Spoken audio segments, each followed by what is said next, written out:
Hey, what up, everybody? A little over a year ago, I made a video saying CM Punk as a face is boring, and I was reflecting back to his first World Heavyweight Championship run, and how Punk really didn't make a difference. And I basically said that a face CM Punk is like glass in my cereal.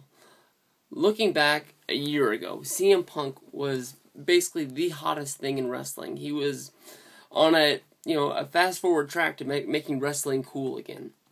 Wrestling, I still love wrestling. I will always love wrestling more than likely, but I mean, wrestling hasn't been at the top of the game since at least 98, 99. I mean, somewhere around there, wrestling died off, and it doesn't really have the same effect on the pop culture out there that it used to.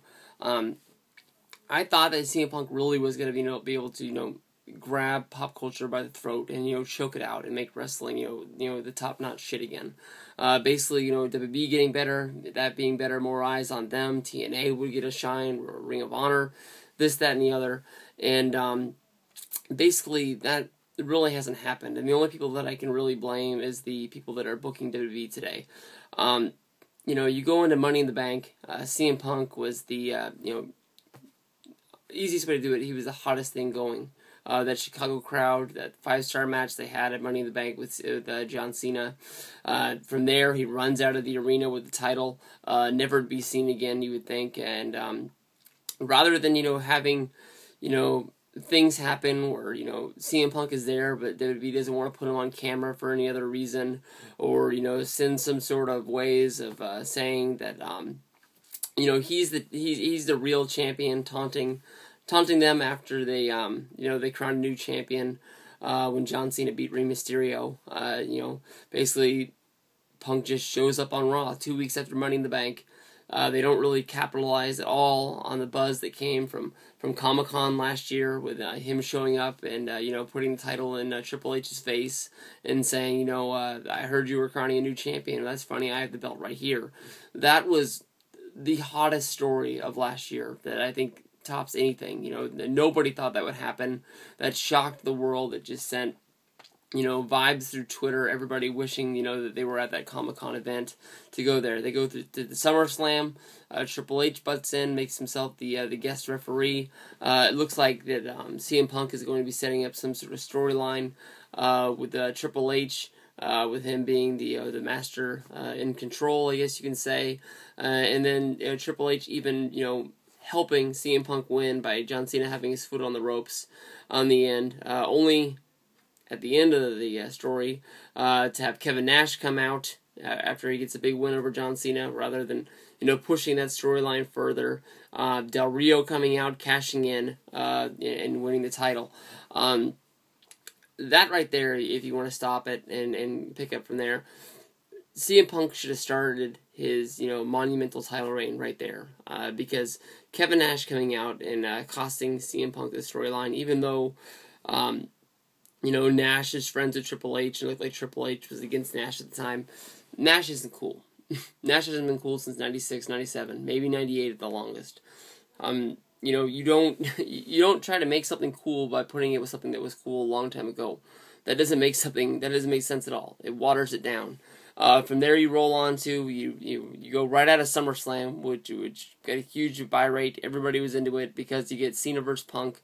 You get the rematch. I'm not saying that they should have run with Cena versus Punk, over and over, but like I was saying, Nash isn't cool. And the Night of Champions match, you book that for 2 weeks.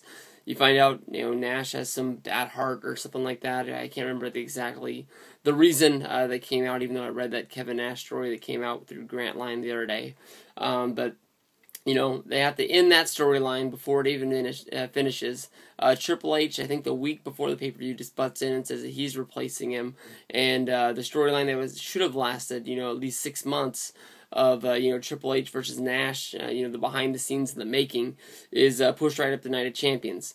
That match, we don't even get a finish, because that is ended by none other than Kevin Nash, The Miz, and R-Truth coming and doing a run-in on them. From there, they build up to Hell in the Cell. It's a 3-way in there.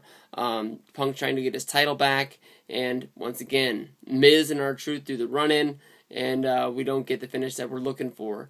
Yeah, I can see that they're trying to push, the Miz and R-Truth. They're trying to get them ready for the Survivor Series. When they're going to get ready to fight The Rock and John Cena.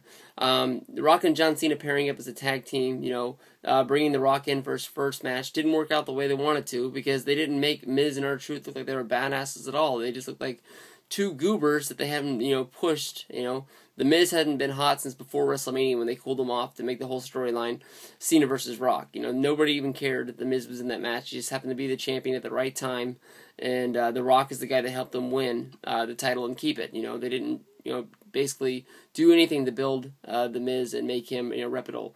R-Truth was only hot 1 month last year, and nobody cared about it for that Capital Punishment or Carnage, whatever the hell it was, the DC pay-per-view they did last year.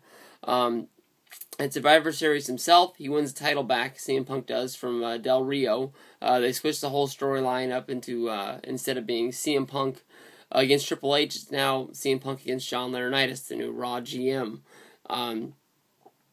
The whole thing that they did with Triple H, being stripped of power because nobody had the vote of confidence for him, that was so stupid. That you can't blame that on the writers, killing CM Punk with that. But it turned a whole lot of people off. That was just a bad storyline to go along with.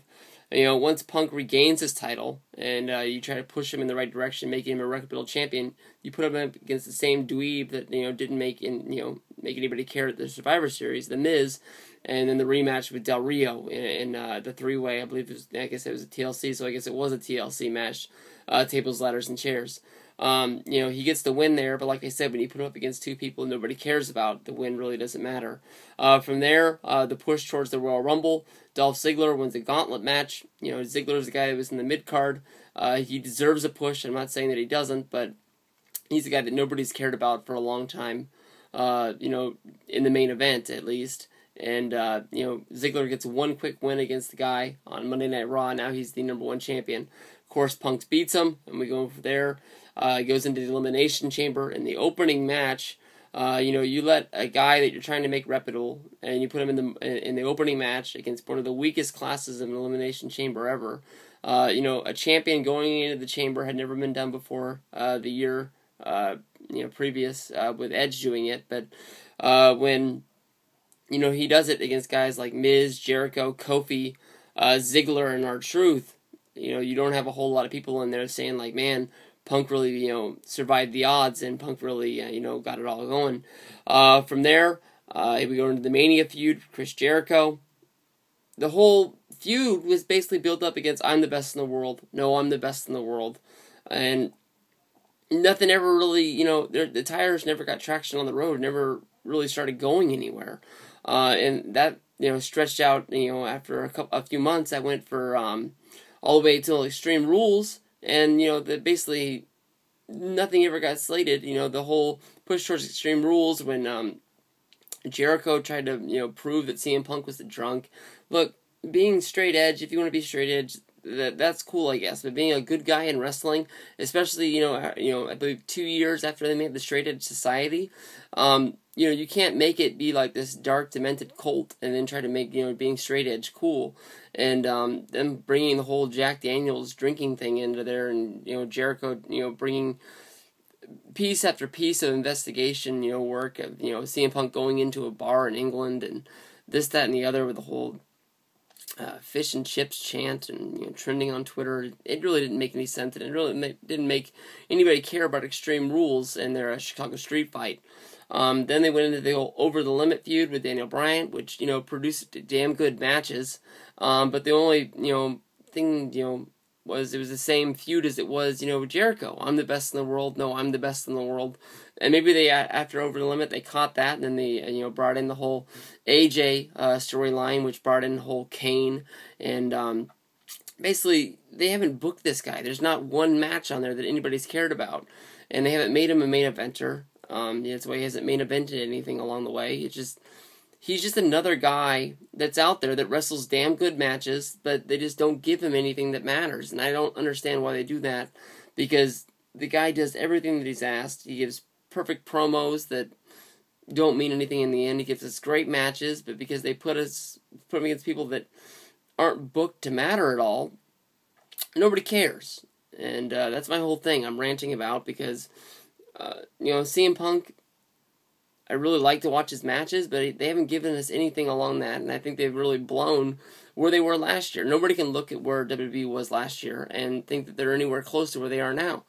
I'm going to SummerSlam, so I have biased views about this being a damn good thing, but, they bring back Brock Lesnar to put him in a match with Triple H, and that's really all they're giving us for SummerSlam. They're trying to, build off, Brock Lesnar's, buy rate success with Extreme Rules, and they have Punk against John Cena in a match that I think people would love to see in one-on-one, but they're putting him in 3 ways with the Big Show.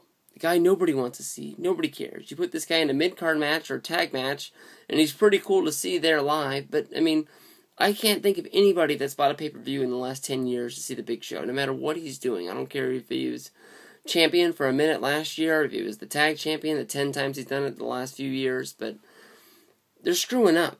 They're screwing up left and right with the guy that should just be printing dollar bills for him left and right, and I don't get it. Anybody out there who wants to say the opposite or go along with me in the comment box or video responses, I'm willing to see them, but to me, the CM Punk doesn't really capture my,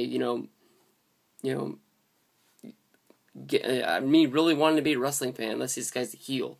You guys have seen that they put him up against heels. He doesn't even put him up against faces. With the Straight Edge Society, and he's done a whole bunch of good gimmicks like that, and that's just been great. Him as a babyface just doesn't work. And I want to know, does anybody else share the same opinion as me? Thanks, guys. I'm out.